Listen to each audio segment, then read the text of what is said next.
ना ना, रुष्ट मत होइए देवराज जी। वो क्या है ना, बकरी बैल गधा घोड़ा सबको पालता हूं मैं, वो भी उन्हें खिलौना बनाकर। बस नरकासुर!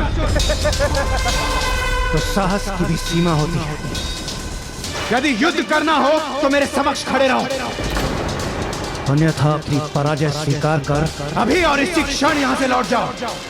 ना अस्त्र ना शस्त्र, कुछ नहीं चाहिए मुझे, बस ये रस्सियां ही पर्याप्त है तुम सभी को बंदी बनाने के लिए।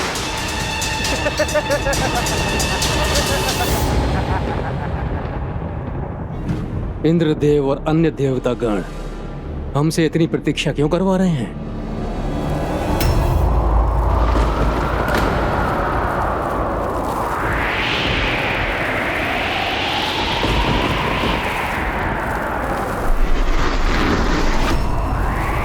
उसने स्वर्ग पर आक्रमण कर दिया।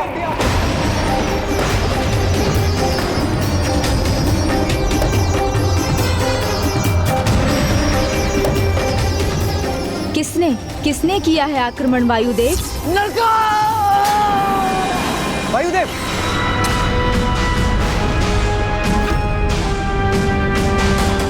गणेश! माँ, वायुदेव कहाँ गए? उन्हें किसने खींचा? किसका नाम ले रहे थे वो? राक्षस नरकासुर।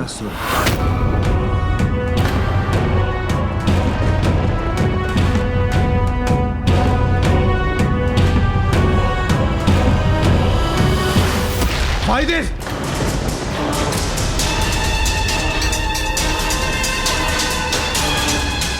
हमारी आज्ञा के बिना आप कहां जा रहे हैं वायुदेव? तुम वायु को ऐसे बांध कर नहीं रख सकते नरकासुर।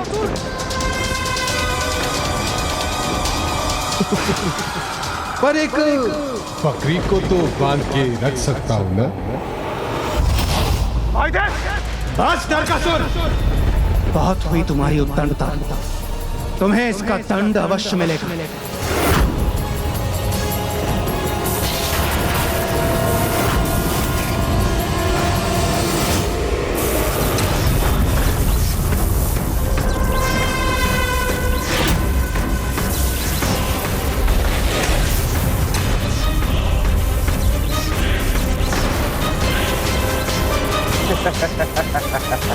अग्निदेव की अग्नि तुझे भस्म करेगी नरकासुर!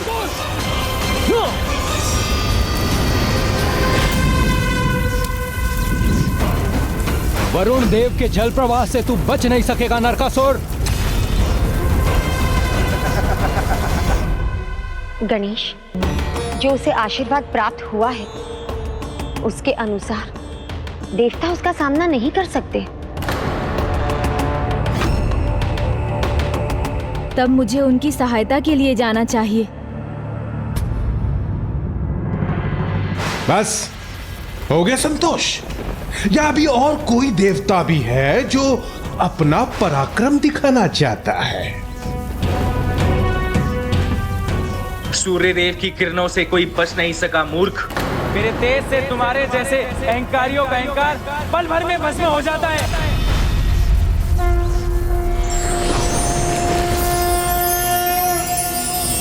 ओम आदित्याय विद्महे सहस्रकिरण्य धीमहि तन्नो सूर्य प्रचोदयात्।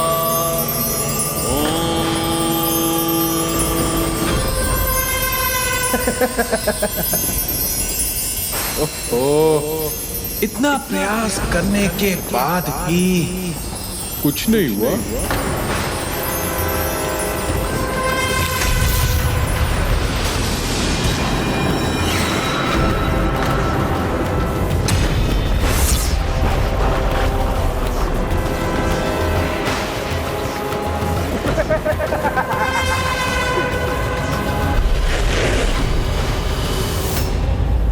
इंद्र, अब तुम्हारी बारी।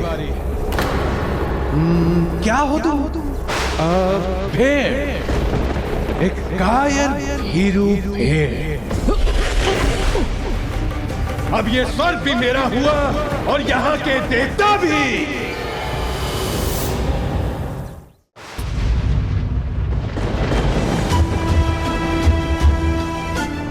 यहाँ तो कोई भी देवता दिखाई नहीं दे रहे और संपूर्ण स्वर्ग लोक पर अंधकार ही अंधकार छाया है।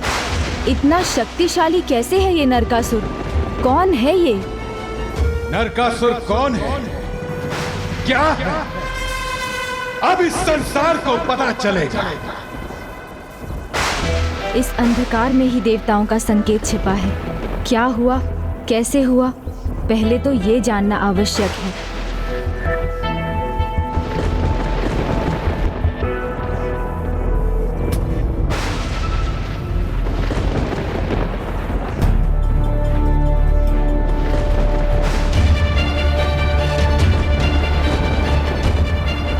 देवराज का ऐसा अपमान तो कदापि उचित नहीं।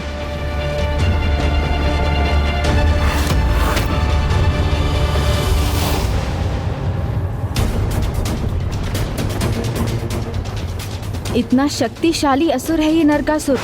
क्या है उसकी शक्ति का रहस्य और कहाँ ले गया है वो देवताओं को?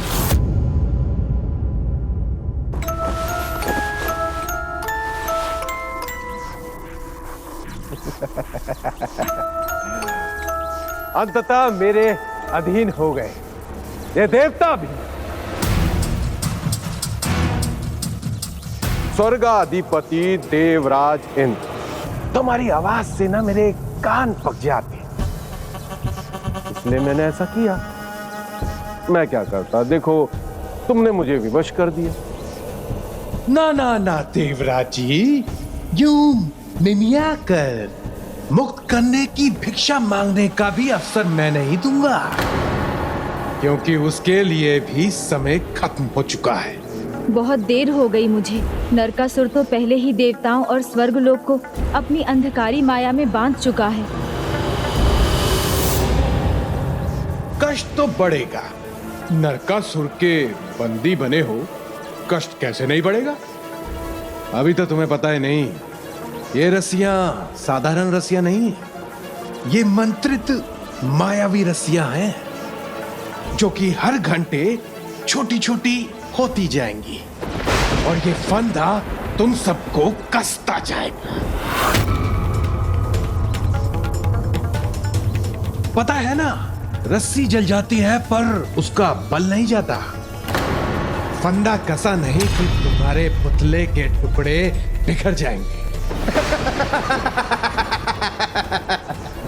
अब बस दया की भिक्षा मांगो, अब और कोई विकल्प नहीं है अहंकारी देवताओं। मांगो भिक्षा। माँ, प्रभु, यदि नरकासुर देवताओं पर इतना बड़ा महासंकट बनकर छाया है तो मुझे बताने की कृपा करें। वो है कौन? क्या है उसकी अपार शक्ति का स्रोत? पुत्र गणेश, उसे उसकी शक्ति माँ कामाख्या देवी से प्राप्त हुई है। उन्हीं का परम भक्त है वो। माँ कामाख्या देवी?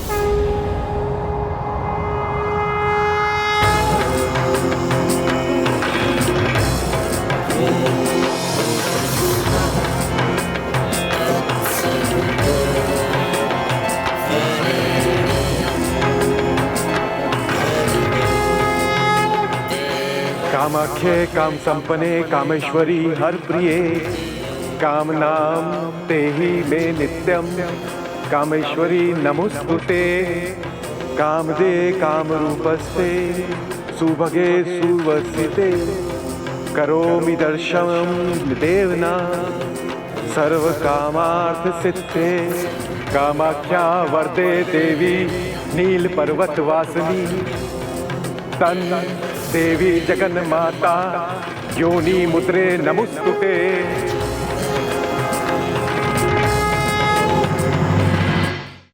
सभी शक्तिपीठों में सर्वोच्च, सभी शक्तिपीठों की रानी है वो माता कामाख्या। इसलिए उनकी पीठ को स्वामिनी शक्तिपीठ कहा जाता है। माता सती ने जब महादेव का सम्मान करने के लिए दक्ष प्रजापति के यज्ञ को भस्म करने के लिए जब उस यज्ञ कुंड में स्वयं की आहुति दे दी, तब सती के वियोग में महादेव उनकी देह को लेकर तांडव करने लगे।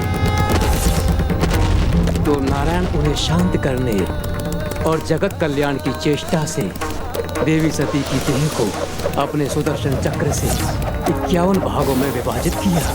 फिर पृथ्वी पर जहाँ जहाँ देवी सती की देह के भाग गिरे, वहाँ वहाँ शक्तिपीठ की स्थापना हुई। उन्हीं 51 शक्तिपीठों में से एक है माता का कामरूप कामाख्या शक्तिपीठ, जहाँ माता का कटी प्रदेश अंग गिरा था। माता शक्ति के उसी अंग से माता कामाख्या देवी की उत्पत्ति हुई। रचनात्मकता, इच्छा और प्रजनन की देवी है माता कामाख्या। माता के गर्भ स्थान के समान होने के कारण यह शक्तिपीठ सभी शक्तिपीठों के केंद्र में है और माता कामाक्षी को सृष्टि माता के रूप में जाना जाता है।